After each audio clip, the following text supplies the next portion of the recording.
for this um, specialty webinar which we have on musculoskeletal problems in neonates. One topic is on infection related problems, and the other is more of congenital problems which are there. And we have two very eminent speakers to talk about this. Myself, Dr. Amit, and Dr. Anup Thakur, who is a senior neonatologist at Sir Gangaram Hospital, will be moderating the sessions. I request all the viewers to post their questions in the chat box, which we will take up after the lecture. And so, Dr. Gaurav Gupta, he's a pediatric orthopedic surgeon. It's a very rare breed, as we all know. He has done his fellowship in pediatric orthopedics from OrthoKids Clinic, Ahmedabad, and fellowship in pediatric orthopedics from Japan as well. He did his observership in pediatric orthopedics from Boston Children's Hospital, US, and is currently a consultant pediatric orthopedics at Child Ortho Clinic, New Delhi. And he has a lot of research in pediatric infection, complex pediatric trauma, and brachial plexus birth injuries. So, over to you, Dr. Gaurav, to please make the presentation and enlighten us all. Thank you, sir, for this nice introduction. I hope I'm audible to everyone. Yes, you are audible. Okay. So let me share my presentation right away.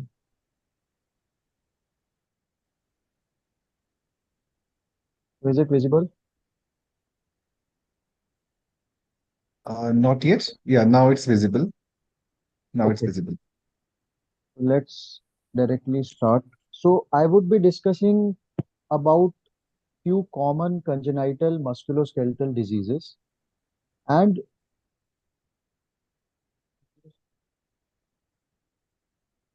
yeah, and we all know that the most common musculoskeletal issue in kids is congenital talipes equinovarus. We call it CTEV, we call it clubfoot. And here we see that the foot is deformed in a position which is scientifically called as equino-cavo-varus deformity. Now, this is the most common musculoskeletal birth defect, and the overall incidence is 1 per 1,000 live birth. Male preponderance is there, and the ratio between male to female is 2:1. Half of the cases are bilateral, and around 80% of cases have this as an isolated deformity. So these are the four deformities. The foot is turned into four deformities. One is known as cavus, where the sole looks in more of the arch of the foot is increased. It looks more like a cave. Then the forefoot is turned inwards, which is known as cavus, as you can see in this photograph. The heel is turned inwards, which is known as varus, and the heel is off because of the tightness in the posterior part, which is called as equine. So this is what the deformity is, and these are the foot muscles which are contributing to this deformity. There are bony deformities as well. The bones like talus, calcaneus, navicular and cuboid are deformed and displaced from their anatomical positions, leading to this deformity. Genetic association is there. Familial occurrence is seen in 25% of cases, and recently PITX1 TBX4 transcriptional pathway has also been identified to be associated with clubfoot. There can be associated musculoskeletal disorders also with club feet, like arthrogryposis, amniotic band syndromes, diastrophic dysplasia, hemimalias, and various other syndromes. These two kids here, the first one is a arthrogrypotic, second one is having polydactyly. So we see club feet with associated disorders as well. However, the point to be noted is that the feet which are associated, the club feet which is associated with syndromes has higher chances of recurrence as compared to normal idiopathic club. How the foot presents, it's a very gross clinical deformity. Nobody misses it. The foot is small and the calf is thin. We see deep creases on the medial and posterior aspect, and as I told, there is a cave deformity, that is cavus, adductus, heel varus, and equinus. So imaging is actually not required, but if at all we want to get X-rays, these are AP and lateral views. Ultrasounds are usually done prenatally to establish the diagnosis. These days, we see a lot of patients with prenatal ultrasounds getting counseling for cluster. So yeah. So now, what is the treatment?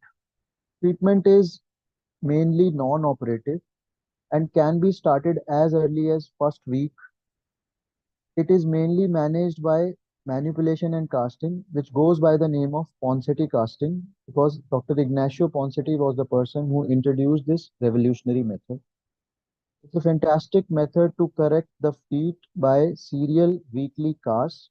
And at the end, sometimes we need to release a muscle from the posterior aspect of heel, which is also an OPD procedure.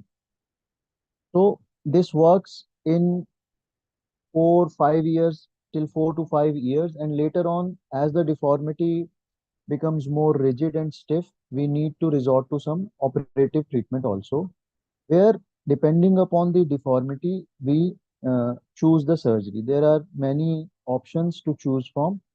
There are tendon transfers, there are soft tissue releases, and there are bony osteotomies as well. However, in our country, we see a lot of neglected patients also who come to us even at skeletal maturity like 14, 15, and there, or when the routine surgeries have not given us good results, we can also do some salvage procedures like arthrodesis of the joints in a corrected position, fixator assisted corrections, and sometimes removal of some deformed bones like talectomy. So now here I want to pressurize on this thing that once you see the deformity, you need to, sorry, just a second. So, so here you can see that, yeah. Am I audible now? Am I Yeah, audible? yeah, doctor. Yeah, yeah, Yes, you Dr. are Gaurav, audible. audible. Yes, yes. Here you can see that the feet look club feet, but then when we try to correct it, they are getting corrected passively to more than normal, which tells us that these are not idiopathic club feet, but these are postural ones, and they will get corrected by themselves as the pressure in the womb has been released. So they don't need plasters. So when we see a child with club feet, we should check whether the feet are correctable to more than normal or not. If they are correctable, then they just need some stretching or maybe nothing at all, and they get normal by 2 to 3 months. But if we are not able to correct the deformity, then definitely they need casting, and they should be sent to a pediatric orthopedic. So so this is a case of idiopathic club feet. Now I just want to show a few cases here. Uh, Sorry, there. So this was a bilateral club feet which got corrected by itself. We did nothing, and this is a case of idiopathic club feet which needed plasters. So this was the child at the time of birth, gross deformities, and they were not correctable. We did casting, and at around 9 weeks, the feet got very well corrected. And this is the child at 8 years with very good correction, and he's doing everything as a normal kid. Another kid at around 7 years who is doing karate and playing every sport, and he also had bilateral club feet. So the results are very good. This is a child who had syndromic club feet, where she had amniotic band syndrome along with club feet. And look at her correction at around a year's time. We cannot predict whether the child had club feet or not. So the results are very gratifying with Ponseti casting, and it's a gold standard worldwide. Now, what if a child comes to us at a later date, like this girl who came to us at around 5 years with gross deformities, as you can see in this video. Here we resorted to surgery, and this is her after 1 year of follow-up, and she had got decent cosmetic correction and functional correction as well. So Surgery also has got good results, and if a child is neglected, they also have a lot of hope. Now, here I want to reiterate on this point that after correction, foot abduction braces are must and they should be continued for 4 years if we are correcting a club feet at birth. So these are the game changers because these feet have muscle imbalances. If we correct and leave them as such, they will relapse.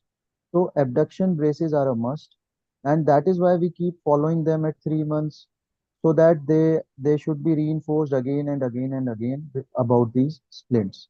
They have to be worn initially for the first 3 months. They have to be worn for like 22 to 23 hours, and after that they have to be worn for 10 to 12 hours. That is around night and nap. So the treatment completes after 4 years, and this is the phase of splinting which decides the final outcome. Majority of compliance fails in this splinting phase.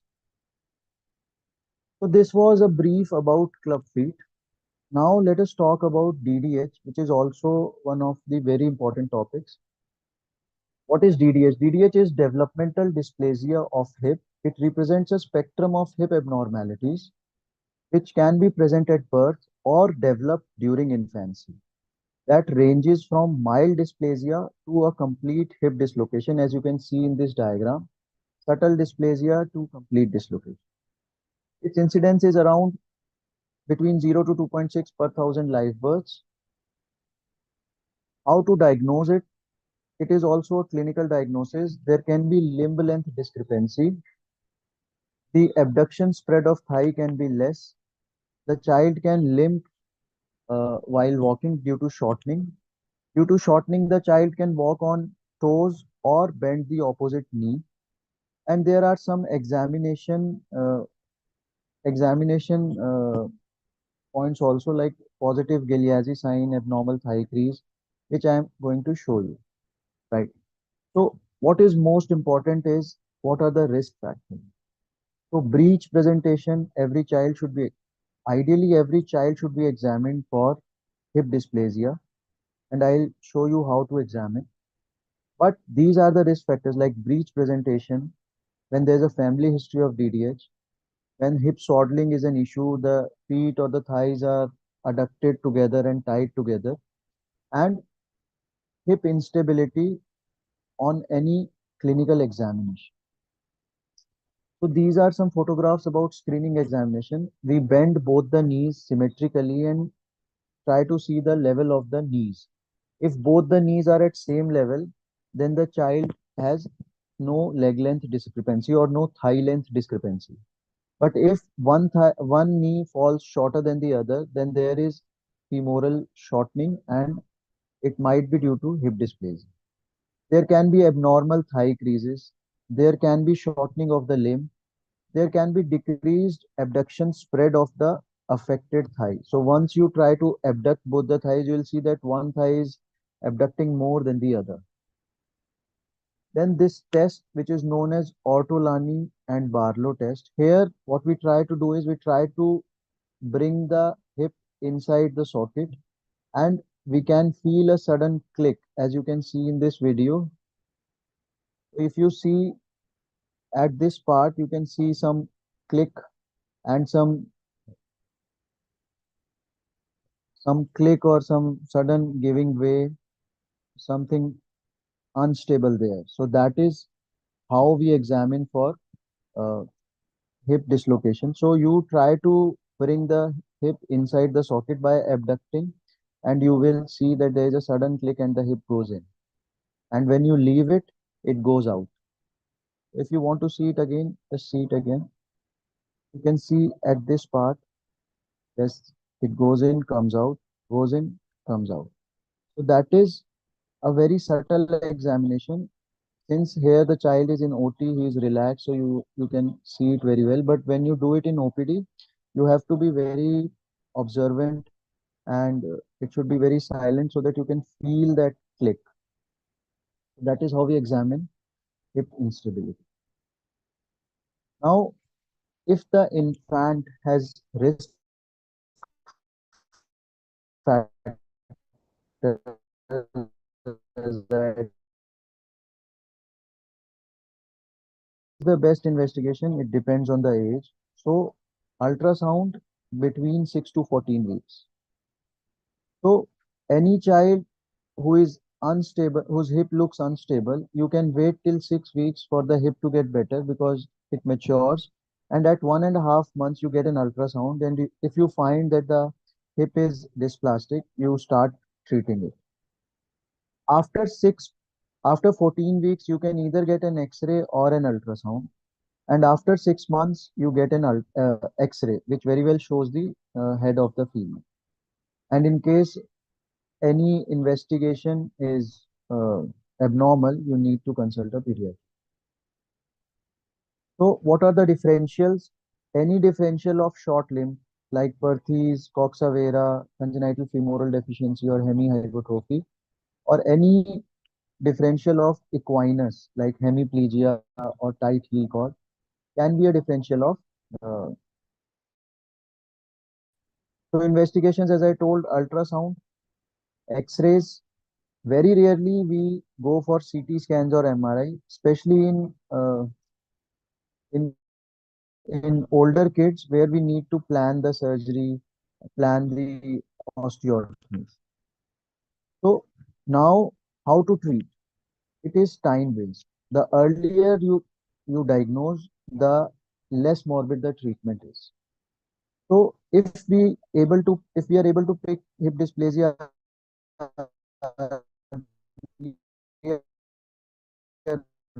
within, and you can see here in the ultrasound that the hip is dysplastic. On one side, it is going out. But here, after 1 month of harness, it has become centralized and the hip is now congruent. What if we miss it or the child comes late between 6 months to a year? At this point, we cannot, I mean, there are higher chances with harness.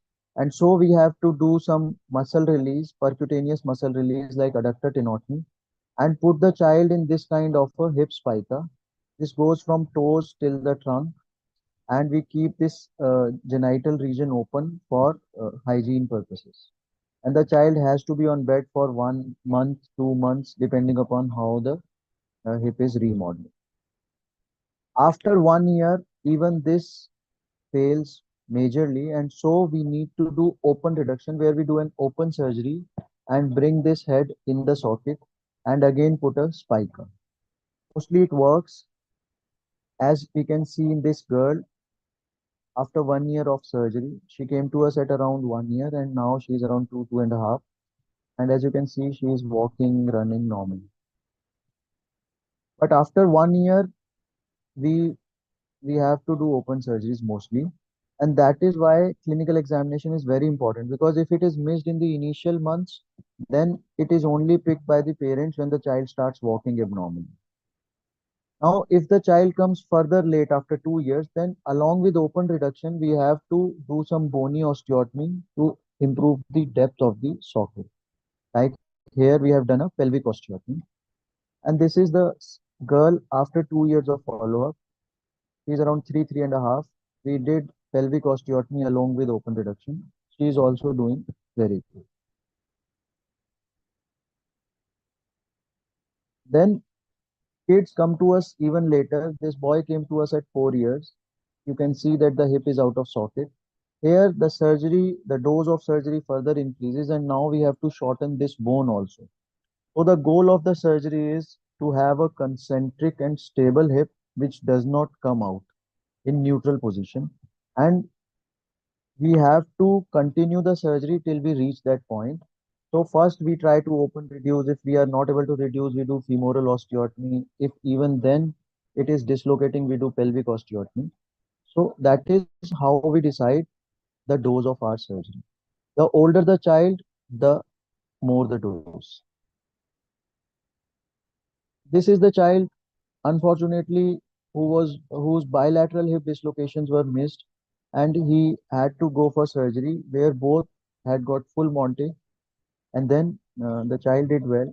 This is the case of my fellowship guide, Dr. Maulin sir. Another case, At 5 years with hip dysplasia, needed a similar big surgery. He's 1 year after follow-up, and you can see still he has some limp and he's still on the road of recovery. So the more delayed the presentation, the more time they take to be completely normal.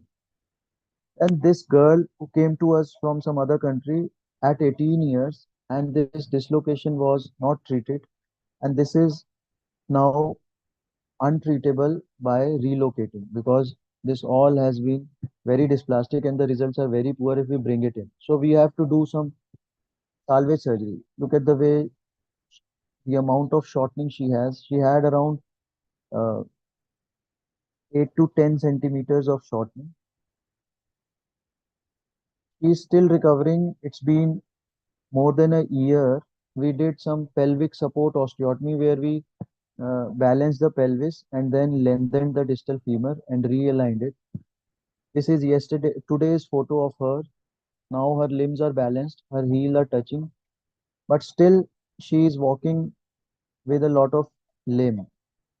Today I asked her to walk without walker, so you can see this is today's photo. She will uh, her walk will further improve, but then yeah, it is better to pick it early rather than do some salvage surgery. What if a child comes to us with bilateral dislocations after 8 years? So at in those cases, we do not operate and we continue with the way they are walking till the hips become painful and we do some joint replacement surgery. So this is to summarize. Earlier, within 6 months, no surgery, Pavlik harness most of the times. Within 6 months to a year, percutaneous surgery with plaster. After 1 year, open reduction, further delay, osteotomies, and so far and so forth. So yeah, so this was about developmental hip dysplasia. Now quickly about brachial plexus birth palsy. This is also a very important topic and most of the people are not aware about how to manage and what should be done. So brachial plexus birth palsy is defined as flaccid paralysis of the upper limb as a result of traction injury to the brachial plexus during the process of birth. Incidence is surprisingly symmetrical to club feet, and risk factors are any cephalopelvic disproportion and traumatic delivery like shoulder dystocia, breech presentation, gestational diabetes, multiparity. Now it has further differentials like during birth trauma there can be fractures or physial separation. Sometimes septic arthritis of the shoulder or elbow mimics a brachial plexus palsy because of pseudoparalysis, and even cerebral palsy can mimic it. Investigations: X-ray to rule out differential diagnosis, plain X-ray chest, X-ray of the affected limb or babygram to find out any fractures or separations, then plain X-ray chest to rule out any diaphragmatic paralysis, which can be seen in severe brachial plexus birth fall. Electrodiagnostics, some people do, we don't do electrodiagnostics much. MRI, many a times we see kids of 1 month, 2 months coming with an MRI. It is actually not required because clinical is the mainstay. And you go for an MRI only when you want to decide about the surgery, nerve surgery. So MRIs should not be done until and unless we are planning a surgery. Clinical examination is the mainstay, and I'll show you how we can examine. So these are some examination methods like Modified British Medical Research Council score, Hospital for Sick Kids Active Movement Scale, Toronto scale. We use Hospital for Sick Children Active Movement Scale. This is a modified British method where they try to check the muscle movement. However, it has a limitation of not elaborating the weakness. Whereas Hospital for Sick Children is a further detailed method where 0 to 7 score is given to each single movement of the upper limb, and it has more details and it assesses improvement in muscle strength in a more finer way. For example, this is a chart of a kid who came to us at 2 months. We did this examination, found that no movement was there. The limb was flaccid. At 3 months, some flickering in the adductor muscles, forward flexion of the shoulder and internal rotation. At 4 months, same. So this child is not improving in 3 months follow-up. He most probably has a severe brachial plexus injury and may need a neural reconstruction. This is how we examine a neonate. We try to see the movements. So as you can see in this video, the child is able to open the hand and flex the fingers and wrist. So full flexion of the fingers, that's why 7. We are checking the thumb flexion. It is also more than neutral. That's why it is scored as 6.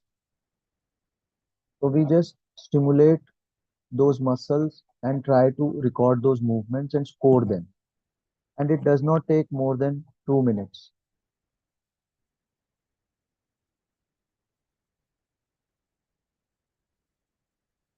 Then you can see finger extension. It is more than 50% against gravity. So it is scored as 6. Wrist extension. Then you can see wrist flexion. It is also more than 50% against gravity. That's why it is scored as 6.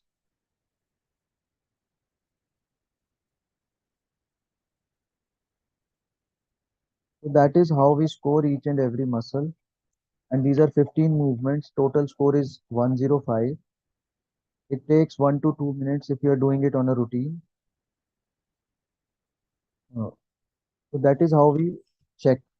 And if we plot them on a regular basis, the parents are also very excited that what is the score, has the score improved, and they kind of comply with the treatment. And then it is easier to explain them that look, the child is not improving and we might need some surgery. So that is how we do it. And this is the classification to classify the severity of Erb's palsy. So it can be type 1, 2, 3, 4, depending upon how many roots are involved. Only upper 5, 6 roots type 1, 5, 6 and 7 type 2, 5, 6, 7, 8 and T1 type 3, and if it is associated with sympathetic trunk type 4. I think I should finish fast now. So this is one case. You can see that the child has decreased eye opening on the left side because of Horner's. Apart from that, you can see this flaccid limb.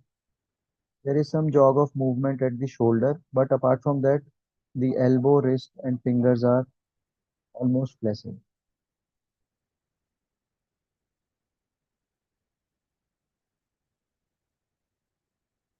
We scored this child, and in 3 months, this child didn't improve much. Then we decided that this child will need surgery. So now you can see the score is not improving 044. So now it was very easy to explain the family that the child will need surgery. We got an MRI, we did neural surgery, neural reconstruction, and we took nerve graft from the sural nerve from the leg and grafted it in between the roots and trunks. And this is the recovery. This is my fellowship guide's case, sir's case, Dr. Mollin's case. You can see at 1 year, the child has started some elbow movements. And this is the same child at 3 years. He started showing good abduction, more than 90 degrees of abduction. Hand to mouth movements are there. Hand to neck movements, although a little difficult. External rotation. You can hold objects with one hand, the affected hand, even finer objects. So this is the amount of recovery which we can get if we treat them on time.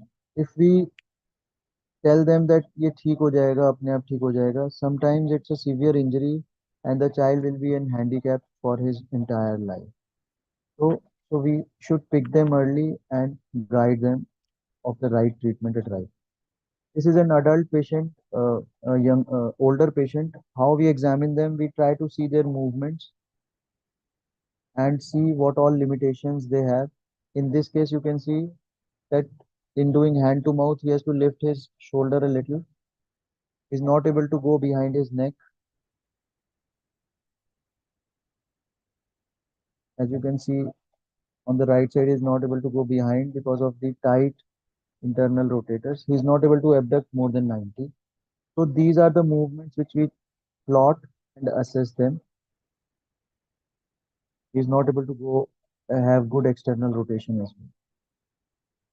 So on the basis of this examination, we can decide when to do nerve surgery. In cases of severe injury, nerve surgery should be done as early as 6 months. However, there is no consensus. If the child comes late, we can do it till 9 months or 1 year also. If there's a panplexopathy, hand function is the most important thing, and we try to give maximum uh, roots to the hand function. If the child comes late, then we can do nerve transfers. And if the child further comes late, then we do some palliative surgery.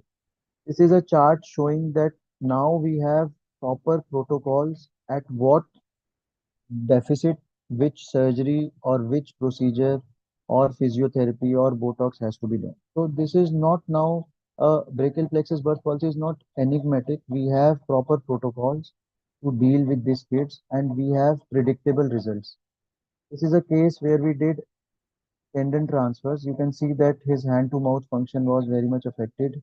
He was not able to go behind his head, and this is around a year post surgery. This has improved, hand to neck has improved. Another kid, look at the way how he used to eat, and this has drastically improved with the bony surgery. Also, his hand function is not able to go behind the neck, and now he can. So these are the kind of results we can get if we pick them early and we execute our procedures. Thank you, and sorry for the delay. Gaurav, Yes, sir.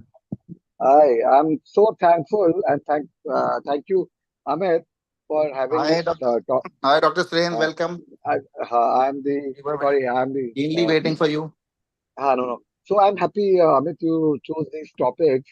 Um, so on 3rd of June, we had the World Clubfoot Day, and as the Secretary General NNF, I was invited to be a part of that World Clubfoot uh, celebration held in Delhi. And Gaurav, the Cure India and other people who are there, along with the Ministry of Social Justice and Empowerment, which deals with disability, may actually taken vow to make India absolutely clubfoot free. So we Wonderful. have to, by 2030, there should be zero clubfoot. Though we cannot have zero clubfoot, the disability due to clubfoot should be zero. Right. So I think NNF is going to have a big MOU with them also, and we are going to involve ourselves more with the clubfoot identification by the doctors who are present, and mostly since we are always there when clubfoots are to be diagnosed, we are the ones who are supposed to refer to the doctor of the site things. And now I have that Ponseti model on my table now because I was presented there. So I have that Ponseti model right sitting on my table now on my desk. So I'm happy and many this is certainly has changed the world and Cure India has done all over India around 1,000 or so clinics across India in all of the districts, at least one places here, and we want all our neonatal doctors across India to get sensitized about this clubfoot. The other thing is very good, right? Nicely you said about uh, developmental dysplasia of hip. And this year, with the bird defect, this has been included in the screening of bird defect also. Only thing is we need to have an ultrasound for this, and this which what our orthopedicians are saying how we can make an ultrasound for a soft tissue being available at many places. So this is a challenge which government is facing, and I think the government is very serious about actually looking after DDH. And for third thing, which I'm very passionate about, is brachial plexus injury. So for many years, last 10-15 years, in our and postgraduate days in GTV, we say, okay, ठीक है, brachial plexus injury है, चलो कोई बात नहीं, कुछ नहीं भेज देते. But during the uh, the can you hear me? Yes, sir. Yes, sir. Uh, I've been following patients with physiotherapy, but of late two patients came. of one of which was a 9-month-old child who had been seen in Lucknow, also got an MRI done, nerve conduction done around 4 months of age, still having no movement of with what the kind of movement which was showing. And then I said, कुछ तो करना पड़ेगा, फिर तो nerve करना पड़ेगा. And then we went for nerve conduction, looking around in Delhi. So I didn't know about Gaurav, where were you? Because मुझे दिल्ली में एक डॉक्टर ने मिला गंगाराम में. I was trying to look Anup. I was trying to find somebody in Gangaram, but वो गंगाराम का time ही नहीं मिल रहा था. And they were saying Gangaram इतना busy है for nobody was giving time for this kind of surgery. तो उनके OT इतने बिजी रहते हैं कि कौन नर्व रिकंस्ट्रक्शन ब्रेक रिडक्शन के लिए उसके लिए ओटी कहाँ से मिल पाएगा. नहीं नहीं, इसके लिए कोई काम नहीं मिलेगा. So that then the child got operated in Haldwani. Dr. Bhandari in Haldwani is actually actively doing this, and I found around this, and the child is now being followed up in my hospital, and we are looking at it. And I was little disheartened that 2-3 महीने हो गए उतना अच्छा improvement नहीं आया. But now you just showed वो 1 साल 2 साल 3 साल में कुछ होगा, and that is giving me more hope. Thank you for all this. Thank you, Amit, for actually having very interesting topic now. Thank you so much. Thank you, Dr. Bish. So I had one query was there in the question box. If it's a preterm who has been born with this dysplasia of hip, then at what gestation of after birth should we consider doing a hip ultrasound? Sir, after neutralizing the age, we can still wait for 6 weeks. 6 weeks, yeah. So corrected full gestation from expected date of delivery till 6 weeks, we can wait, isn't it? And we can do some conservative measures like double diapers, keeping the thighs apart, proper hip swaddlings. Yes, definitely. So that is true. So is there any golden period before which CTEV should be started, casting should be started? Dr. Sir? Gaurav? Yes, sir. So now what we follow is, if we start for normal deliveries, we can start as early as first week. We just wait for the mother and father to be apart, because sometimes if the child is crying, we can ask them to feed the child. For cesareans, we can start as early as 2 weeks. We can start at within 1 month also. The more we delay, the tighter it becomes and the more cast it requires. So usually what I practice is first week for normal deliveries, 2 weeks for cesarean, so that mother can especially participate. So, but if the cast has been made and then the baby is with the mother itself, then why wait for 2 weeks for cesarean as well? Like it's a OPD procedure. The baby doesn't have to be admitted as such. So they sometimes mother has issues in traveling to the clinics and all. That is the only thing. If they can come early, we can start it in first week also for cesarean as well. Okay. And till how long the serial casting has to be done weekly? So sir, usually it takes around 4 to 5 casts. First 4 casts are weekly. Last cast is 3 weekly, where we mostly do a tenotomy procedure in the OPD. So usually it takes 7 to 8 weeks in total. So first 4 weekly and then 3 weekly. And then last cast of 3 weeks. Okay. Is it some imaging required after this 3 weeks cast to ensure that, okay, what is the success rate of this serial casting? Very good success rate. You get it, the feet get corrected. It is the relapse which is more of a problem. Correction is not a problem. Almost always you get good correction. Sometimes if the child is syndromic, the number of casts may increase to a few more, but mostly you get good correction. I have not faced an issue where I was not able to correct with casting, even in syndromic. Okay. So is there a period after which if we do casting, the success rate comes down from say almost 100% to say 90% or 80%? So sometimes if the child gets older, you may not be able to correct all the components with casting. Let us say if a child comes to you at 3 years, he has very tight heel, very hard adductors. You try to correct it, you may be able to get 60-70%, and then you need to supplement it with some surgery like a percutaneous tenotomy or some adductor release or some soft tissue release.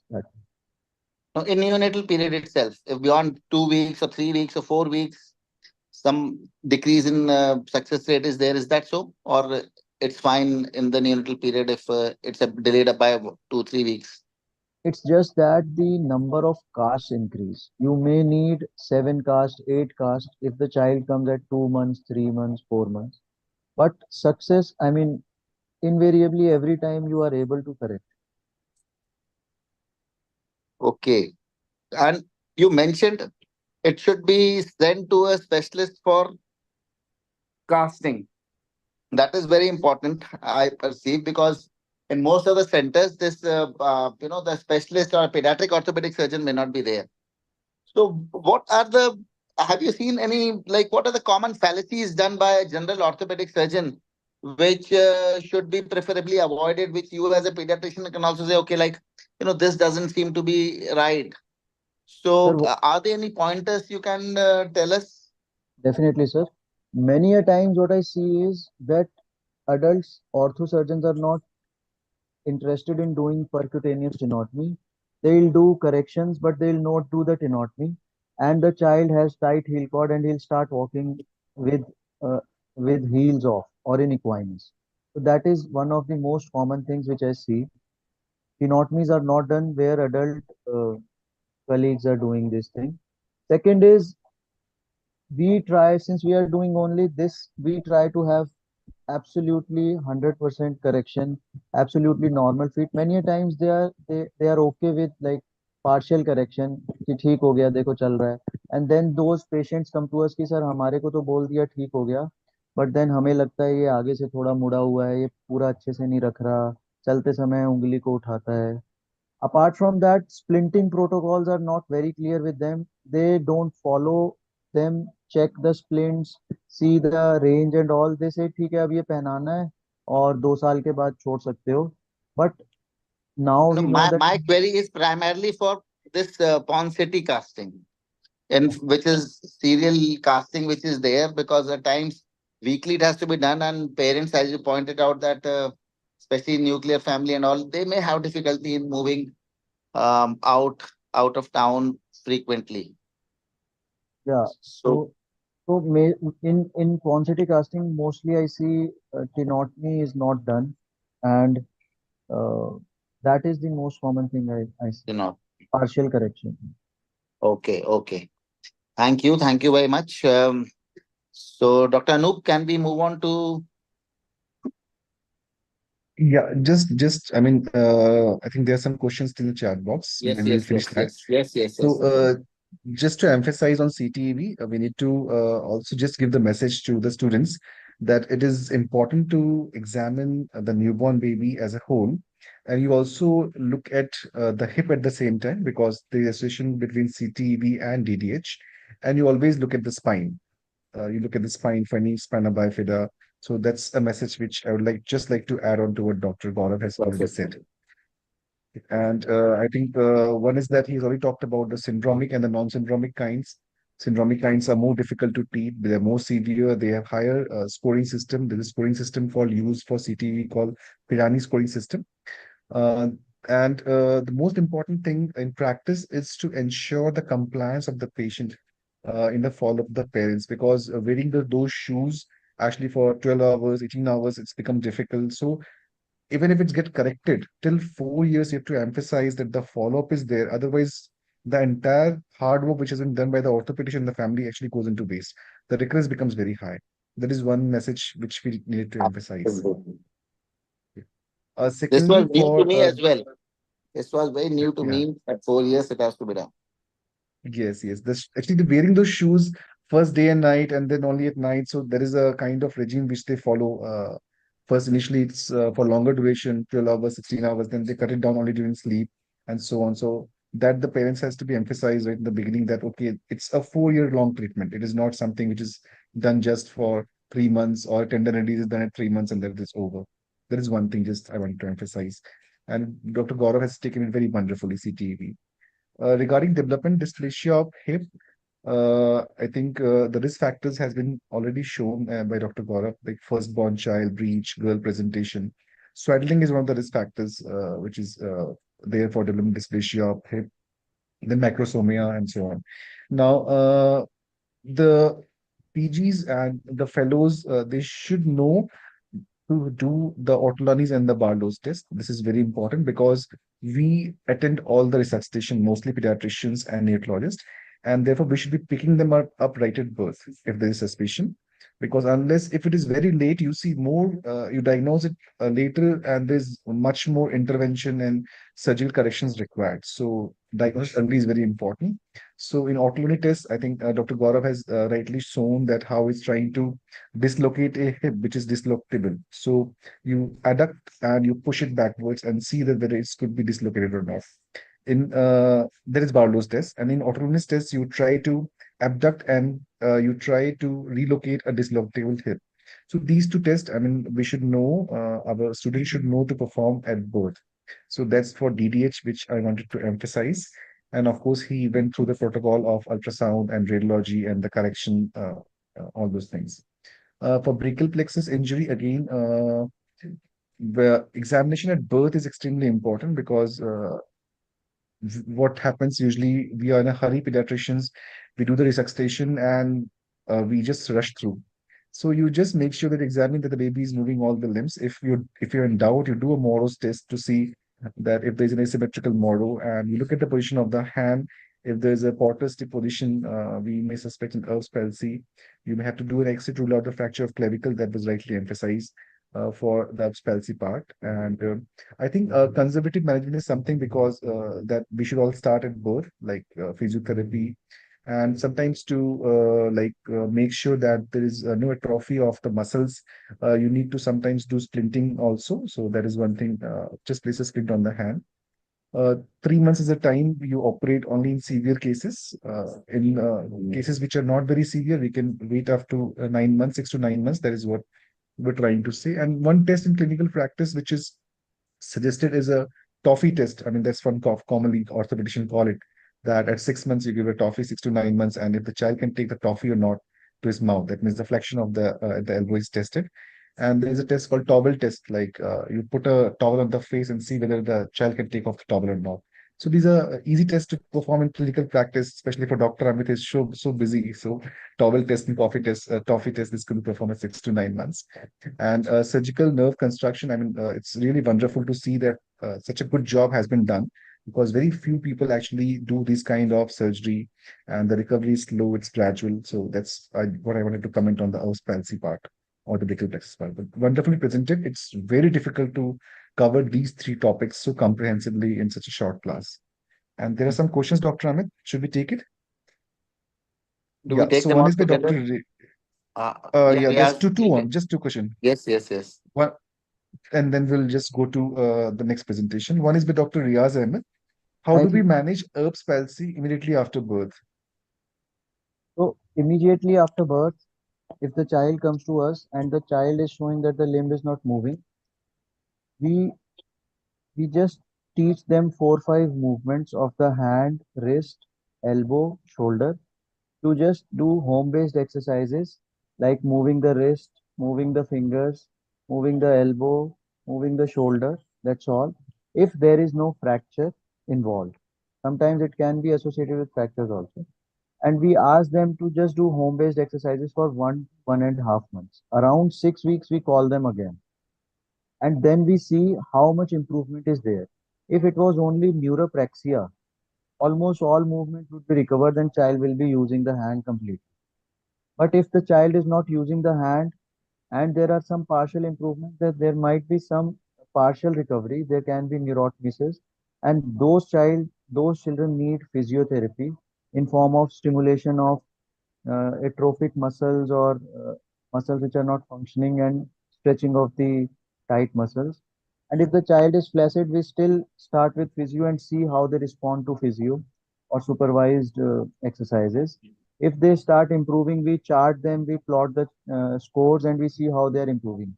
If they are improving, we continue.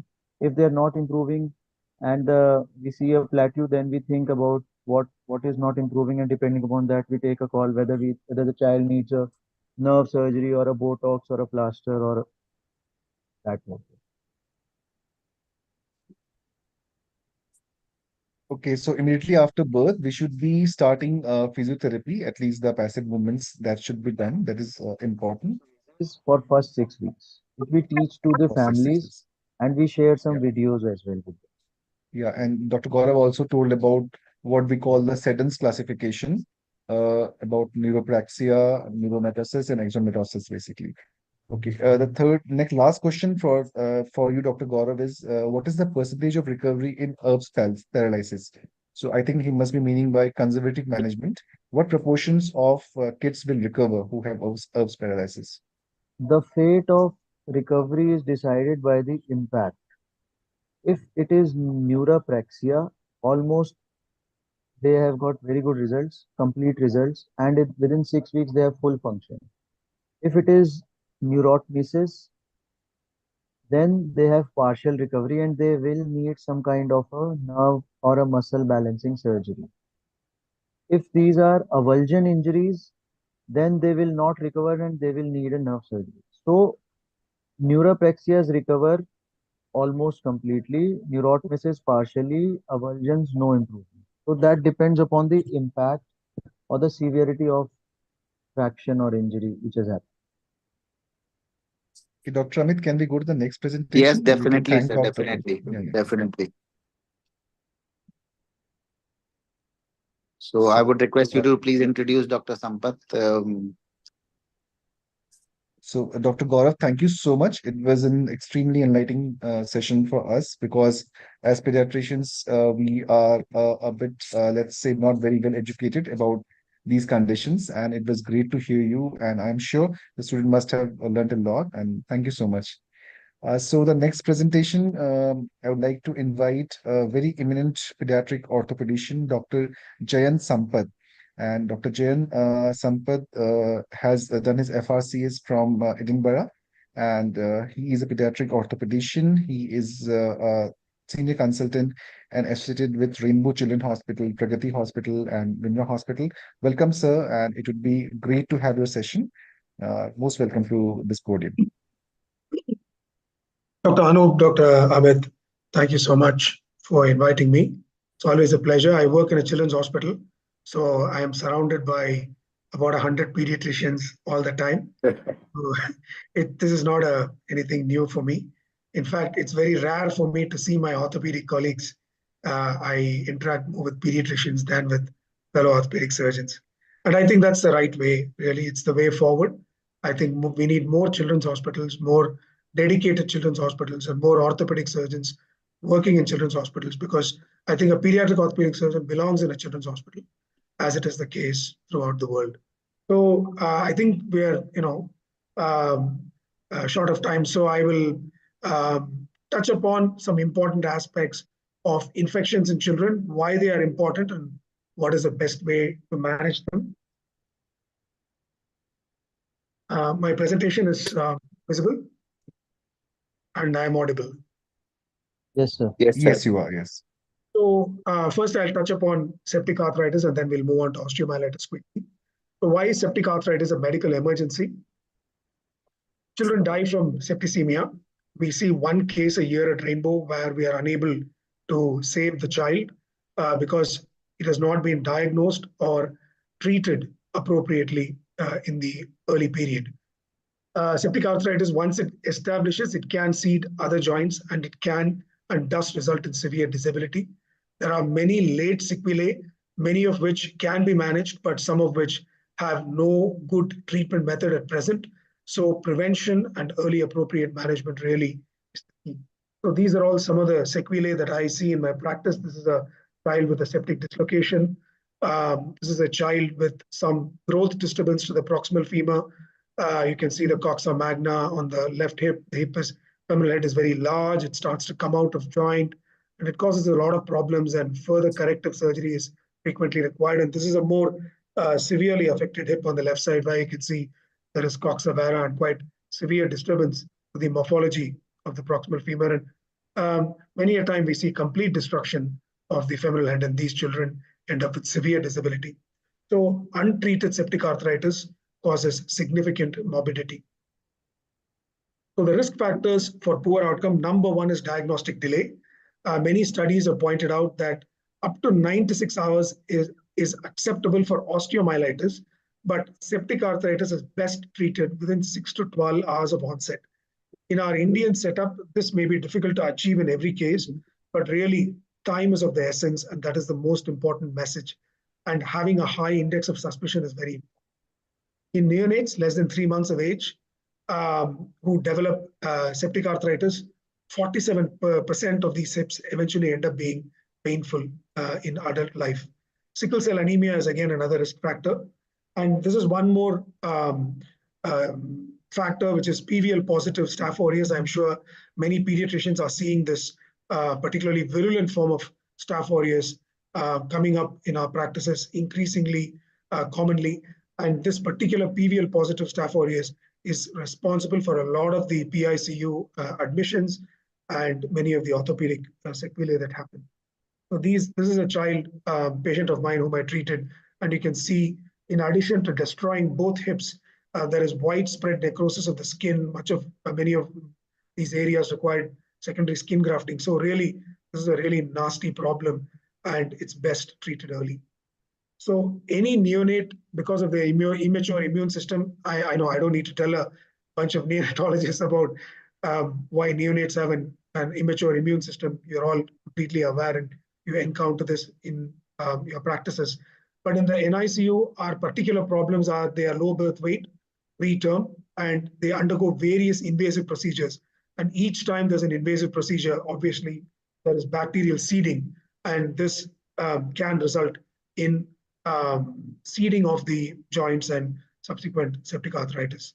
Neonatal hypoglycemia, even if it is transient or if there is any episode of umbilical artery catheterization, this can again cause transient bacteremia and lead on to septic arthritis. And this is a standard graph which we show our residents.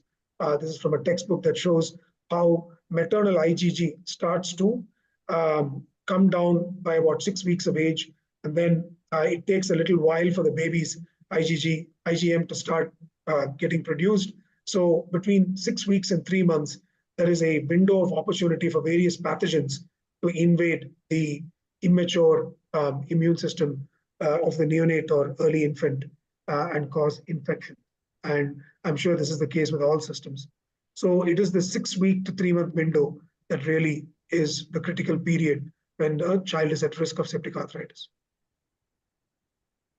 So clinical diagnosis really is the mainstay of treatment in neonates. When a baby is not moving a limb, cries during normal handling, is generally unwell or not feeding, then if it can be localized to a limb, I think septic arthritis really should be the first diagnosis in the mind of the neonatologist. And you should call an orthopedic surgeon to come and examine the child and preferably perform some investigations such as an ultrasound or very rarely an MRI to look for a collection in the joint. If there is a collection in the joint in a neonate, it is sepsis. Very rarely do we get non-infective collections in joints in neonates and in young infants. Rarely there are specific clinical features. So really, the clinical index of suspicion is the main tool that we have at our disposal. Their inflammatory response is less, so you don't get this Calor, Ruber, tumor, and dolor, the classic signs of inflammation. Frequently, temperature and WBC count can be normal. So really, as I said, high index of suspicion. An ultrasound is a quick, easy bedside investigation. It will show an effusion, at least. If there is even a few ml of fluid in a joint in a neonate, I think you must aspirate the joint at the very least, if not open and debride it. And MRI is rarely necessary because it is quite difficult to obtain in practice. So in older children, it is the clinical picture along with blood tests, serology, and blood cultures. And we use a wide variety of imaging investigations, an X-ray of the pelvis with both hips or of the relevant joint, ultrasound and MRI scan are all part of our clinical armamentarium. So the clinical picture is one of an increasingly painful joint. The child is unwell, stops eating, and looks sick. They stop weight bearing in a walking child. They frequently have a fever, and they will not be able to move the limb and will not even allow examination of the limb. CBC, ESR, and quantitative CRP are very important, as are blood cultures, both aerobic and anaerobic. And this should be ideally done prior to starting the antibiotic therapy. And if we do a blood culture in the ER, the positivity rate is about 50 to 75%. So this is an important slide. It's called Coker's criteria. It's actually an Indian orthopedic surgeon in the US, very eminent pediatric orthopedic surgeon who devised this system. So we have 4 factors: temperature more than 38.6, white cell count more than 12,000, sedimentation rate more than 40 millimeters in the first hour, and if the child is unable to weight bear because of pain. Now the ESR has been replaced by CRP more than 20. So temperature, white cell count, functional status, and CRP, 4 factors are used to determine whether the child has septic arthritis or not. So probability of septic arthritis. If there are no factors, then the risk of septic arthritis is less than 0.2%. So it's extremely rare to have septic arthritis without one of these 2 factors. If there is 1 factor, the risk is still very low, only 3%. If there are 2 factors, it jumps tenfold from 3% to 40%. If there are 3 factors, it is virtually certain. It's 93.1%, very high specificity for septic arthritis. And if all 4 factors are present, it's virtually certain. It's 99.6%. So just by using these 4 factors, there's measuring the temperature, white cell count, CRP, and functional status. Very easily, within an hour, we can get these values. We can accurately diagnose septic arthritis and start appropriate management. So it's if you have 3 or 4 factors, you can confidently go ahead and call the orthopedic surgeon in order to do an arthrotomy of the joint. And I myself have published some work in the subject in our Journal of Bone and Joint Surgery. So weight-bearing status and CRP had not strong negative predictive value. So if the child is walking and the CRP is normal, you can practically be certain that the child does not have septic arthritis. So this was one of the outcomes from the study that we did. So a plain X-ray helps to rule out concomitant osteomyelitis, but it's a fairly late finding. I don't think in early septic arthritis you're looking to see anything major on the joint, but this is a late finding. This is where a child had bilateral septic arthritis. You can see that both hips are subluxed, and really we don't really want to see X-rays like this because it may be too late for that. Ultrasound scan is a definitive investigation for hip sepsis. It should be performed in every case of suspected hip sepsis, and any fluid with clinical signs is significant. The role of MRI scan is only in difficult cases where the clinical picture is suspicious, but the ultrasound scan is negative. So in this, there is infection around the hip, but not in the hip. So the psoas, the obturator internus, and the SI joint are favorite sites for infection in and around the pelvis, which will very closely mimic hip sepsis. But then you have a negative ultrasound scan. So just the fact that you have a negative hip ultrasound scan does not rule out some kind of infection around the hip. So if you have strong clinical and serological evidence of infection around the hip, but your hip ultrasound scan is negative, then do go ahead and perform an MRI scan to look for these rarer but possible locations of sepsis in the pelvis. But an MRI scan should never delay immediate treatment. Ultimately, it's a clinical judgment, and I think an experienced clinician can play a vital role in early diagnosis of arthritis. So what is the standard of management? We confirm the diagnosis, get a blood culture sample, and we do a joint aspiration under GA ideally. We can use an ultrasound or C-arm guidance. And we have to, typically, if we have a positive joint aspiration, and we do an arthrotomy and lavage under the same anesthesia, and ideally this should be done within 12 hours. So in the hip, we do a very small 3-centimeter incision, an anterior arthrotomy. This is an example in one of my cases where you had almost 100 ml of pus. And really, such cases we really don't want to see, because this child I'm following up now, this was about 2 years ago. Child has severe destruction of both hips and will need quite a bit of reconstructive surgery. So we don't want to see this much of pus coming out of the joint. But I just put this up as an example of how much pus can collect if it is neglected. There is no end to the amount of misery sepsis can cause if it is not diagnosed and managed appropriately. So Staph aureus is the #1 organism in orthopedics. MRSA is very common in our practice, almost 80% of cases, and I think largely because of antibiotic misuse. In neonates, group B strep, Haemophilus influenzae is rare because now we have very wide coverage with the HIV vaccination program. Strep pyogenes and strep pneumoniae should be borne in mind. And if the aspirate is not pus, then we also send it for TB and fungus. And never forget that TB and fungus, particularly in neonates, can be a cause of infection. And I think appropriate staining and culture should be sent. And if you're in doubt, I think TB PCR is, again, worthwhile considering. So a short course of intravenous antibiotics is what we do until the CRP comes down to about 20, followed by 3 weeks of oral therapy. So IV antibiotics for 6 weeks, which was, the previous gold standard, is no longer followed. And there are numerous studies to confirm this. So short course of IV antibiotics, appropriate IV antibiotics according to sensitivity, followed by 3 weeks of oral therapy. And then when the CRP changes, goes to less than 20, we change from IV to oral. Empirically, we use clindamycin, 40 milligrams per kilogram body weight in 3 to 4 divided doses. So ceftriaxone and cefuroxime are also popular antibiotics. In MRSA, we use clindamycin or linezolid. So there is no indication for other, the tazobactams and the piperacillins and the amikacins and things like that. There is no indication for using these higher antibiotics unless these are resistant organisms to the first-line drugs.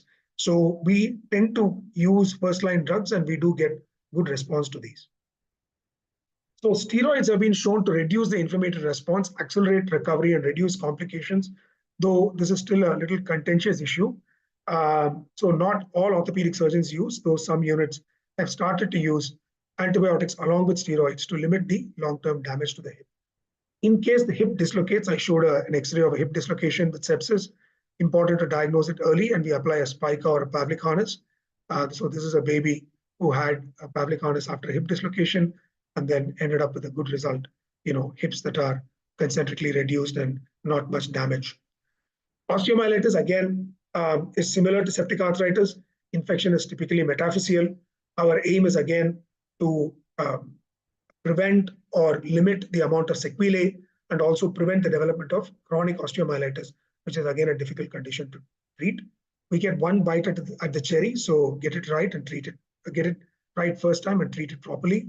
So this is a child who unfortunately did not get appropriate treatment and came to me with his entire tibia just surrounded by a pool of pus. And you can see that his entire tibia has basically been stripped from metaphysis to metaphysis.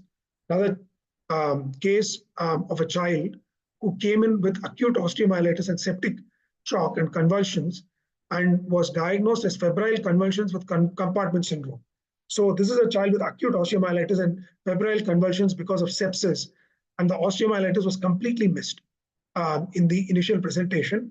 And they presented to me a year later with chronic osteomyelitis, and you can see the incisions from the previous surgery. And you can see that the entire tibia has become a sequestrum. It is just dead bone, and then you get an involucrum or new bone that forms around it, periosteal new bone that forms around it. And what this needs is a very major intervention. This is where we open up the entire tibia, remove the sequestrum, and then we use calcium sulfate pellets that are impregnated with vancomycin and gentamicin. And this is a very effective treatment for chronic osteomyelitis. This is 3 months, 6 months. The child had what we call a gap non-union, where there is a resorption of bone because of complete destruction due to the infection. But then at 3 years post-op, you can see that the tibia has remodeled quite well. And I have another 4-year follow-up. He's about, I think, 8, 9 years old now and doing really well. But he required 2 major interventions, which could have been avoided with early appropriate diagnosis. So suspect infection in every case of trivial trauma and swelling. When you have some trivial trauma and there's a lot of swelling and child has some systemic signs, some warmth, always think that trauma could be coincidental. Do not start oral antibiotics on an OPD basis. I feel that is bad practice. If make a definitive diagnosis of whether this is a joint infection or bone infection or not.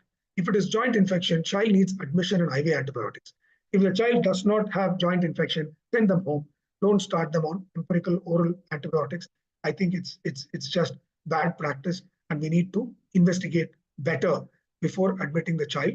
So in case the child has infection, you have to admit the child, get a blood culture done. X-rays are frequently normal, but do not hesitate to get an MR scan in osteomyelitis. In osteomyelitis, we can get an MR scan on day one if you feel it is required. Start high-dose intravenous bactericidal antibiotics. IV clindamycin or a first-generation cephalosporin is a good choice. It's a good starting point. Clindamycin, as I said, 40 milligrams per kilogram body weight and 4 divided doses. And only short duration. If you start it early, 2 to 4 days, the CRP will drastically drop. From 150, it will come down to 20 in 72 hours. So, and oral, again, like septic arthritis, 2 to 3 weeks appears sufficient for complete eradication of the infection. If there is no response in the first 24 to 48 hours, we operate. There is no place for drill holes, etc. Bacteria are not dying to get out of the bone. We have to evict them. So we have to do a radical debridement to remove all the infection from the marrow, and we manage the defect according to its merits. What we want to avoid is a situation like this, where the entire distal humerus, proximal radius and ulna have been completely destroyed. And this is a common sequelae of infection that we see in our clinical practice. And this sort of situation is completely unsalvageable for us as orthopedic surgeons, and the child will have lifelong permanent disability. Guidelines for your clinical practice: have a high index of suspicion for infection, use Crocus criteria, and urgent arthrotomy will save lifelong disability. Identify the organism and start appropriate antibiotic therapy. And if there is a dislocation of the joint, deal with it simultaneously. Many of them do have sequelae, so it's important to follow them up in the longer term. Thank you.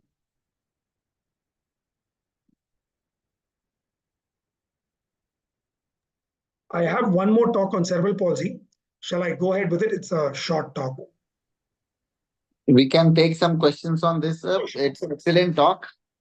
And we all as clinicians are very wary of septic arthritis. So you said that we have to go in for osteomyelitis if there is no response in 48 hours. And when do you go in as a surgeon in septic arthritis case, sir? Immediately. You begin with IV antibiotics or you begin with surgery itself? Yeah, there is no place for conservative management of septic arthritis. So septic arthritis is always managed stage 1 with an urgent arthrotomy. So osteomyelitis, there is a role if you get the child early enough, within maybe 24 to 48 hours from onset of symptoms. I think starting high-dose intravenous antibiotics, getting that blood culture, getting the correct organ, getting the correct antibiotic in sufficient doses. I think maybe in my practice, around 30 to 50% of cases that present early, I am able to avoid surgery in them. Just continue with intravenous antibiotics, and you will see that big fall in the CRP. And that is really, and there will be a concomitant clinical response. The fever will go down, the child will start to feel well. So all the clinical parameters will start to change. Child will look brighter, develop an appetite. Otherwise, the child is very withdrawn. You can see that the child is in throes of a severe infection. So when you have good clinical improvement and concomitant serological response, I think that is indication to continue with conservative management. And I think there is a role for conservative management in the management of acute hematogenous osteomyelitis. But in septic arthritis, there is no role for conservative management. Every child should have an arthritis. So there is a bit of discrepancy, about the management of septic arthritis in neonates. I understand in children, the guidelines might be very strictly talking about arthrotomy. So if you look at the systematic reviews which have been published and some recent articles, of course, there's a lot of variability, and it's septic arthritis itself is a very controversial topic. Leave neonates itself again is another kind of population which you're talking about. So, if you can pick septic arthritis in neonates early, that means the collection has not yet started. It's very minimal, or there's just a bit of synovial thickening. That is the stage. Then maybe you may not require an arthrotomy. And sometimes you can manage these patients with IV antibiotics and maybe just aspiration of the joint. So that is one thing which is little variable in literature. So I know you must be talking about the pediatric population. In neonate, little bit of literature is variable on this. Sure. So No, I'm aware of the joint aspiration literature, but I think in India, where we don't have widespread facilities for accurate ultrasound guided aspiration, which is what we need, ideally, the expertise is not widely available. And an arthrotomy conducted by an appropriately trained surgeon will take literally 10 minutes. In a neonate, I can do it through a 1 centimeter incision. You just need to give me a 15 blade or 11 blade and a single artery forceps. I can open the joint successfully, drain the pus. I will put a small catheter inside, a feeding tube, aspirate the joint, and it will be clear. It's a 10-minute operation in my hands. So I think it is possible to do this on a minimally invasive, quick in and out job. What I fail to see in the aspiration literature is long-term follow-up, because even Gaurav will have encountered similar cases. We see many cases of septic arthritis that have not undergone aspiration, and it is not, they have just been started on antibiotics, but they come to us and the infection has settled. The infection has completely settled. The child has got better, but at 4 or 5 years, they will come to us with sequelae. So they'll come to us with a slightly larger head. They will come to us with some kind of proximal femoral growth disturbance. So whether a joint aspiration versus a joint arthrotomy results in better long-term outcomes for hip development, that question has not been answered. And as an orthopedic surgeon, I feel it's an important question, because if there is a higher risk of having long-term orthopedic sequelae, then the same child would require many reconstructive surgeries in the future and may not develop a concentric, stable, congruent hip that is going to last them a lifetime, which is really what we want and what we can deliver with an arthrotomy. So those are some of the finer points. So, but talking to students, talking to young pediatricians, I feel the safest thing to tell is all the orthopedic surgeons should ask them to do an arthrotomy, because it's a safe bet. Most orthopedic surgeons can open a joint. So if you tell them aspiration, then they are a little bit, and the radiologists, I don't know whether they are really comfortable aspirating joints in neonates, etc. So in the Western world, where perhaps such expertise is more widespread, it could be implemented on a nationwide basis. But in India, I think in select centers, yeah, I do agree that aspiration is a possibility, but arthrotomy really, I think we should say is the gold standard. And it's I think what is appropriate for this setup at present. So if aspiration is possible and feasible at your center, then I can go for aspiration, send the culture, and initiate IV antibiotics. It's an option, but again, it depends. If you have thick pus and if you have E. coli or Klebsiella, like I had last week, I think I wouldn't aspirate. Just leave it at aspiration. It's a nasty organism. So If we don't have thick pus, then what would you recommend? no, I mean, I am not an aspirator. I must say I have a bias towards arthrotomy. So I would not recommend aspiration personally, because it's not something I do in my clinical practice. But I do concede that there is adequate literature to support that aspiration has equal results. But if in doubt, do an arthrotomy is what I would say. I did okay, a so we can survey say of that few neonatologists with regards to a case on would you like to do arthrotomy, or would you like to just give IV antibiotics, which I shared with Dr. Gaurav as well a few days ago. And almost neonatologists had quite a consensus over that the IV antibiotics has to be given. So it also depends on who is treating it. and surgeons will definitely be more eager for. But Dr. Anup, are you aware of some say long-term studies about how many patients of septic arthritis and you do a surgery and you don't do surgery and what is their outcome in long term? Yeah, a direct comparison of surgical management versus non-surgical management. Yeah. So I read a few articles and I read some systemic review and two published studies from India also, around 50 odd patients of newborns. We're talking about newborns, not about children.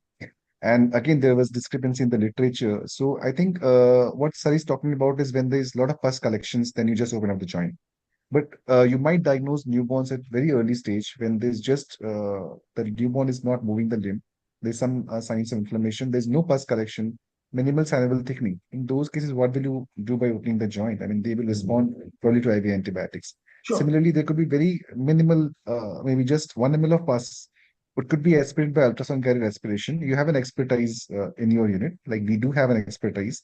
We who have intervention radiologists, we do have orthopedician who do it, and then you can send the pus for culture, and of course that might work.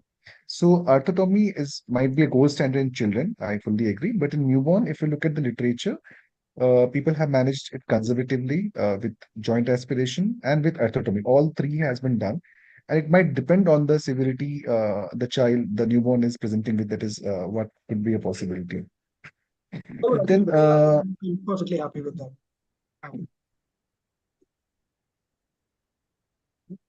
okay, so therefore the guidelines are not very clear. I mean, and as Dr. Jain was talking about favorable and unfavorable outcomes. So unfavorable outcomes are when there is contracture, when there is limb shortening, or when there is deformity occurring. These are unfavorable outcomes, and there are very few studies which are actually followed up to 1 year, which is the minimum, as Dr. Jain was saying. So they looked into these parameters, and they found that if it is polyarticular kind of infection, then there's more risk of having a sequel later on. If it is in the advanced stage, if there's delay in the diagnosis, like Dr. Jain was talking about 6 to 12 hours, the mean delay in India is about 5 days. So if there's delay in diagnosis of septic arthritis, if it is polyarticular, if it is advanced stages, then of course the prognosis becomes like poorer and there are more unfavorable outcomes.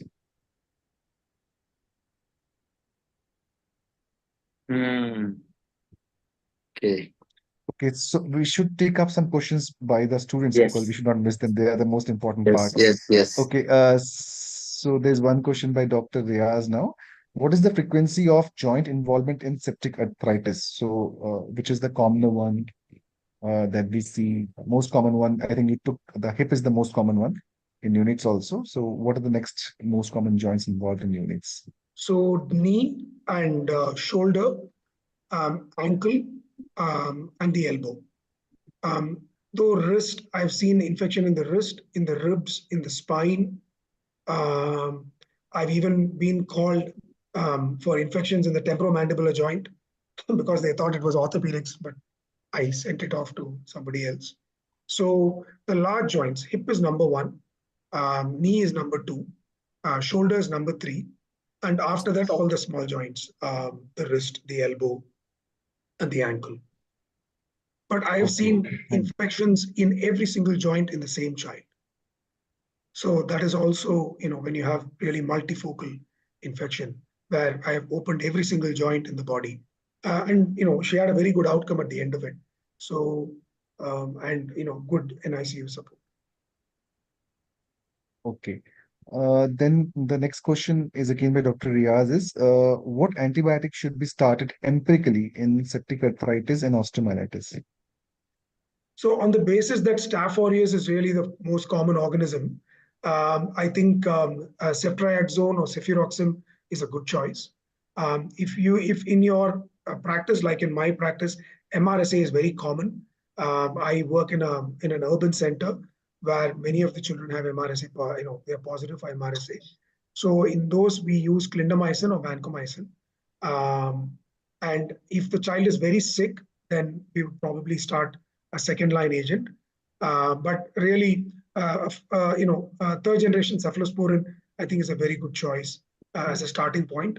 And I would advise again starting, Piptaz and meropenem and things like that, because really those are not required for the management of Staph aureus infections. Okay, so we should definitely give the coverage for Staph aureus, that's for sure. And maybe some gram-negative coverage because in neonates, the most common organisms, of course, Staph aureus 40%. But we need to cover for gram-negative also, like Klebsiella, E. coli, Pseudomonas, Absolutely. they can also happen. So unless you give the culture report, then you need to cover both for gram-negative and gram-positive. Absolutely, I Okay, agree. and In fact, in the last 2 weeks, I have done one septic arthritis and one of the hip and septic arthritis of the knee, and one was Klebsiella and the other was E. coli. So yeah, both are bad infections. So even I am starting to think that gram-negative is important. It's much more okay, common in Indira Gandhi Children's Hospital, which is the public hospital in Bangalore. They have lots of gram-negative infections. okay, okay. The last question, I am not very clear what Pawan is trying to ask. Role of palliative care in chronic muscle diseases. I think we can leave this So because we can leave this. it Yeah, is yeah. not Let's go to the related. next. Yeah, Yeah, yeah. unrelated. So I think we can take up the next presentation, Dr. Amit, by Dr. Jain on cerebral palsy. So cerebral palsy has been my passion and obsession for the last 25 years. So I hope I can do justice to this. As you all know, cerebral palsy is non-progressive damage to the developing central nervous system, but the musculoskeletal problems do worsen as a result of growth. And this is because spastic muscles are unable to lengthen in proportion to the amount of bone growth. And this is the primary problem that we develop in cerebral palsy so far as orthopedics is concerned. Every pediatrician should be familiar with this, the GMFCS classification. There are 5 levels. Level 1 is a child who walks without limitation. Level 2 is a child who typically has an orthosis, an ankle foot orthosis or something like that. So they are walking with some limitations. A level 3 is a child who uses some kind of support for mobility like a walker, etc. A level 4 child is someone who has head control, but largely reliant on a walker. And a level 5 is a child who has no head control and has to be transported in a wheelchair. And this is very important because your GMFCS level directly correlates with what sort of orthopedic problems you will eventually develop. So these are the 5 stages, levels 1 to 5. And if you look at the descriptions from 6th to 12th birthday and 12th to 18th birthday, you can see that level 1 and level 5 don't really change. You can see the pictures. There is no change in the pictures. So they maintain the same level of function as they go through growth. The level 2, 3, and 4, you can see the picture on your left and the picture on your right. There is a slight increase in the amount of support that is required as they get older. So these are the things that tend to change. So it is the middle 3 levels, level 2, 3, and 4, that we are really much more concerned about as orthopedic surgeons. But it's important to know the GMFCS classification.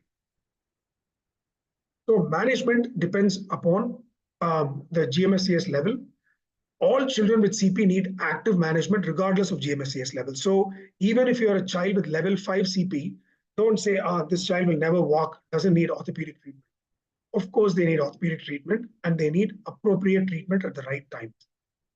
But the management changes according to the age of the child, the GMFCS level, and what type of motor disorder they have. Motor disorder, by motor disorder, I mean whether they have spasticity or ataxia, dyskinesia, hypotonia, what type of movement disorder they have. So these 3 factors, age, GMFCS level, and the motor disorder, determines the management of the child. So there are 3 stages in the motor development of a child with cerebral palsy. So this is called a motor growth curve.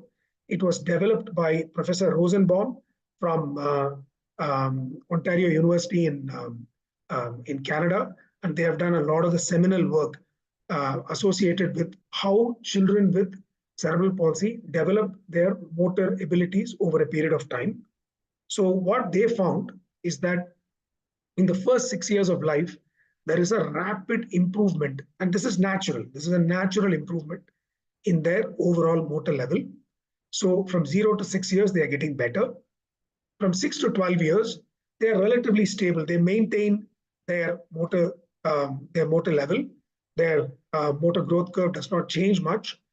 And between 12 and 18 years, when they have their pubertal growth spurt and they increase in height and weight, they're all getting a little worse. So the impact of age on orthopedic management is that up to 6 or 7 years of age, walking is still rapidly maturing. You can see how for all GMFCS levels, there is a significant increase and a rapid increase in the GMFM66, which is basically a summative measure of how well the child is walking. So from 0 to 6 or 7 years, there is rapid maturation of walking. And during this time, really, we don't want to intervene because this is a moving target. So age helps us to decide the ideal time to intervene. So during this initial period, we use therapy, orthotics, casting, and botulinum toxin to manage the spasticity. And if any surgery is required, it should be ideally done after the age of 7 years, once the motor status of the child stabilizes and they reach motor maturation. So it's important not to operate on 4-year-old toe walkers because that is because of spasticity and not contracture. So there is rapid motor development between 0 to 6 years. This is the age at which children with diplegia, GMFCS level 1 and 2, typically start walking. With the correct management, contractures rarely occur. A contracture is when there is a permanent tightness in a joint or muscle. So if you're able to stretch the joint fully, then there is no contracture. If there is tightness, if you're not able to get full dorsiflexion in the ankle, then you say that there is a calf contracture. And in this period, 0 to 6 years, spasticity predominates. And if you look at the studies, long-term studies, population-based studies, they have shown that spasticity is normal to low at birth. It increases steadily to up to 4 years of age, and I call this spasticity max. And after 4 years, it decreases until the age of 12.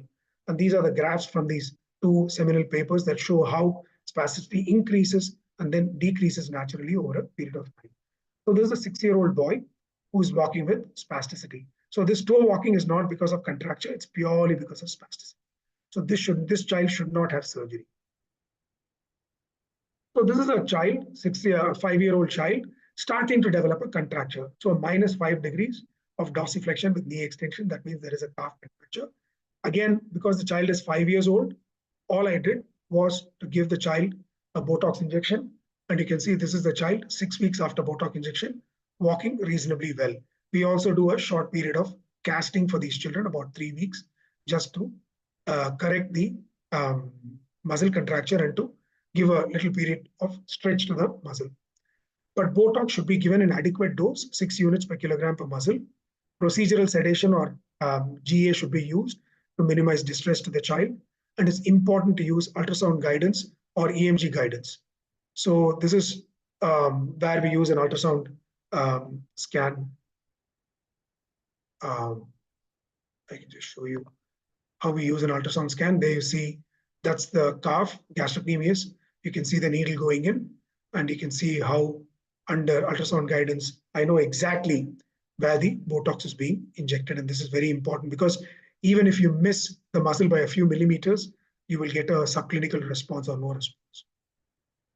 So this is the same child at 10 years of age, 5 years post-Botox, doing really well and maintaining function. So this is a toe walker. Again, high toe walker bilaterally due to spasticity.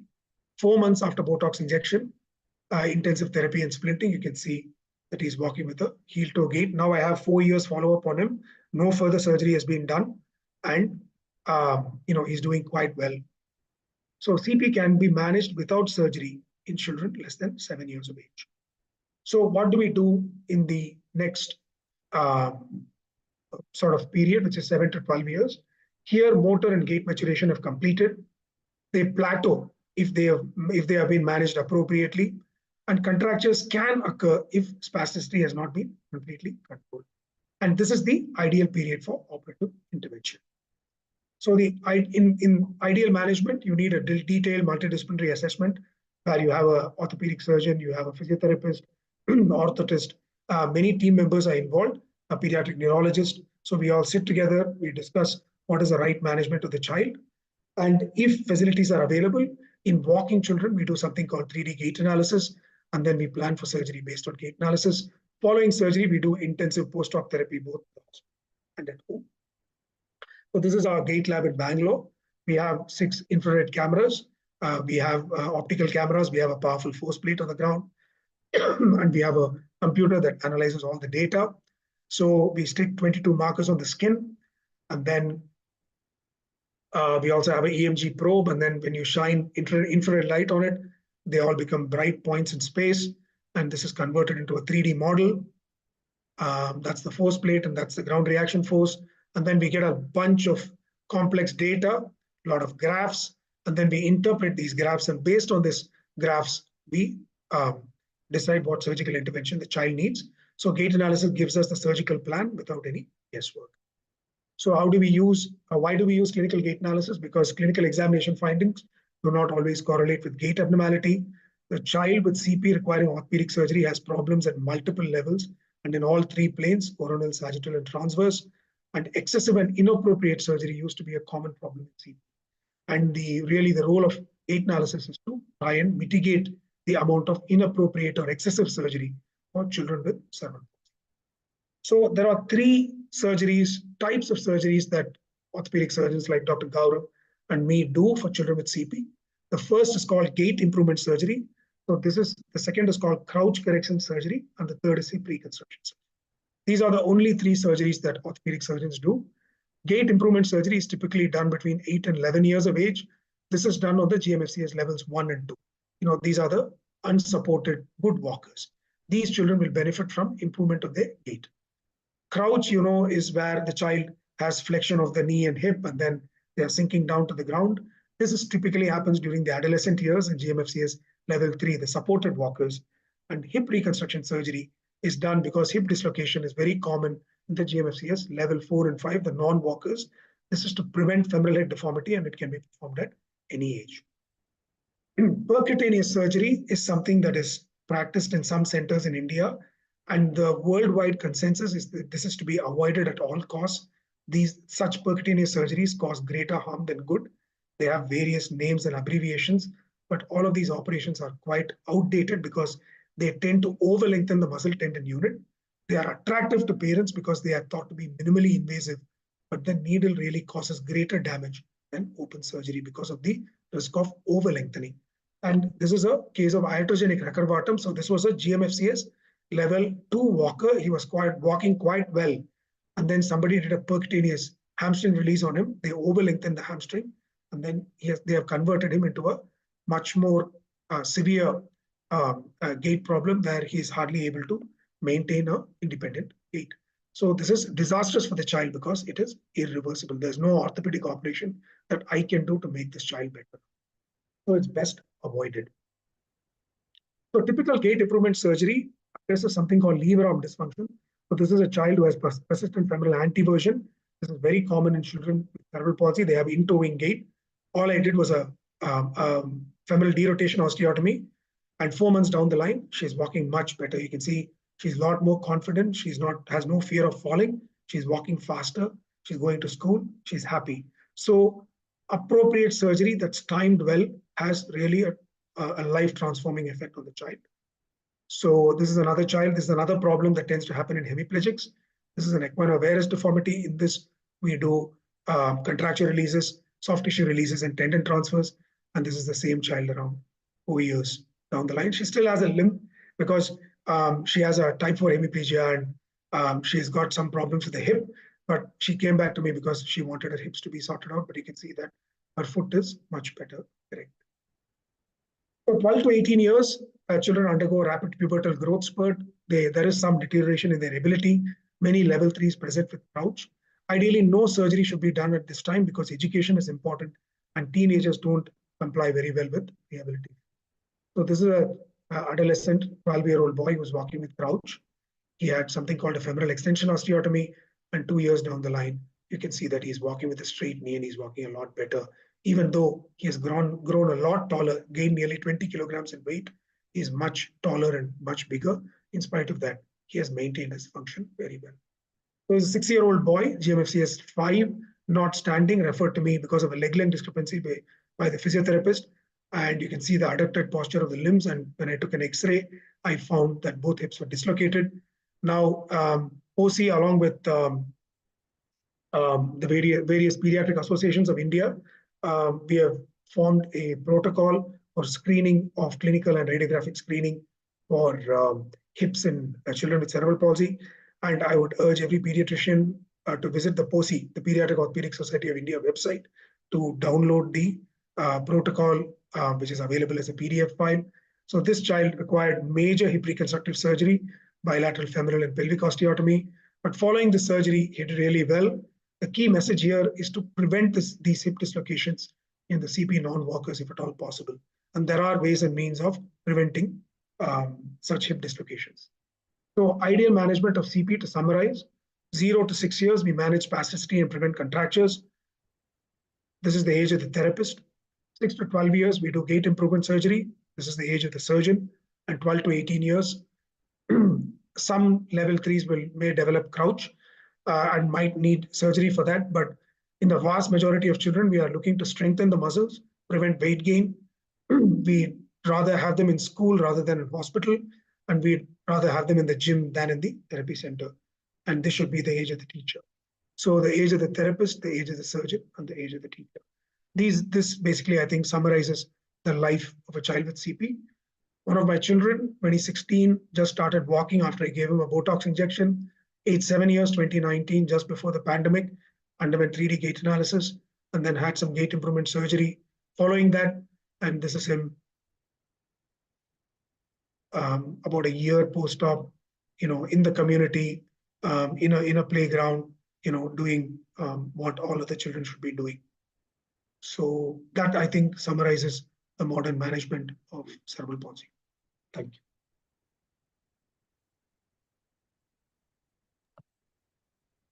Sorry if that talk was a little too intense. No, it was quite interesting actually, and for people who just do neural practices, like for me, it was quite enlightening, and I could understand some parts, at least some bits and parts, and it was good to see something like gait analysis and use of artificial intelligence coming into technology coming into picture. So it was quite interesting. So I just go to the question. Yeah, Dr. Amit, you want to comment something? It was wonderful lecture. And cerebral palsy, we all see in follow-ups. They come to us and we know where to refer. That is the primary thing to do. And are there any questions in the No, I question think box? neonatologists are now playing a critical role in preventing cerebral palsy with Absolutely. sulfate Absolutely. and the cooling and all that. So we are really grateful. Preventing and creating. We play a critical role. Okay, so there's one question. How do we differentiate toe walking due to spasticity from that due to contractures? Very simple. We just perform a physical examination of the ankle. If you can demonstrate good dorsiflexion, at least 20 degrees of dorsiflexion at the ankle with the knee extended. So we extend the knee and then check the ankle for dorsiflexion. Passively, if you have at least 20 degrees or 10 degrees of dorsiflexion, then we can say that that is appropriate, that's adequate. If you cannot get the ankle even to neutral, then that is a contracture. And please remember that spasticity and contracture can coexist. So if there is a contracture, please refer it to an orthopedic surgeon because they know. If it is spasticity, it can be managed by an orthopedic surgeon, it can be managed by a neurologist, it can be managed by a PMR specialist. But if it's a contracture, I think pediatric orthopedic surgeon would be the way. Really, the range of motion is the key and physical examination. Thank you, sir. So it was really wonderful and very enlightening talk. Dr. Nook, do you agree? It was an eye-opener. Yeah, absolutely, absolutely, for all of absolutely. us Both the surgeons, Dr. Gaurav, Dr. Jain, they have reviewed so nicely, so well presented. Absolutely beautiful, well presented. We're think so that thankful to both of you. more time was required. Probably it's a full day workshop which is required for Yeah. Mm. an a 1 hour lecture will definitely not do justice. Still, many of the topics were, especially in the congenital thing, were still left over, like syndactyly, pedactyly, and we have the common malformations which we see, which we need to learn, and maybe we'll have further lecture series later on as well. Yeah, we'd be happy to contribute in any topic that's of interest to you. Yes, sir. And you could be telling us, like, some feedback orthopedics, pediatric orthopedics people can give to us that, okay, guys, neonatologists, you all are doing this something, you are delaying with this, and we are seeing such type of patients. And so if you have something in mind, we can deal with so that we can coordinate better and I think we can brachial plexus improve is the big brachial plexus is the big. I think the DDH, the septic arthritis, in most centers, I think there is good communication between and understanding between neonatologists and orthopedic surgeons. I don't know what Gaurav feels, but in Bangalore, I feel that brachial plexus still there is some delay and some reluctance to send it to the orthopedic surgeon. Sometimes they end up getting delayed and not getting early appropriate care. But I think most of the So other areas, I think we of are working quite well together. what would the quantum of pediatric orthopedic surgeons in India? Is there any census of About 500, 500, 500? not enough.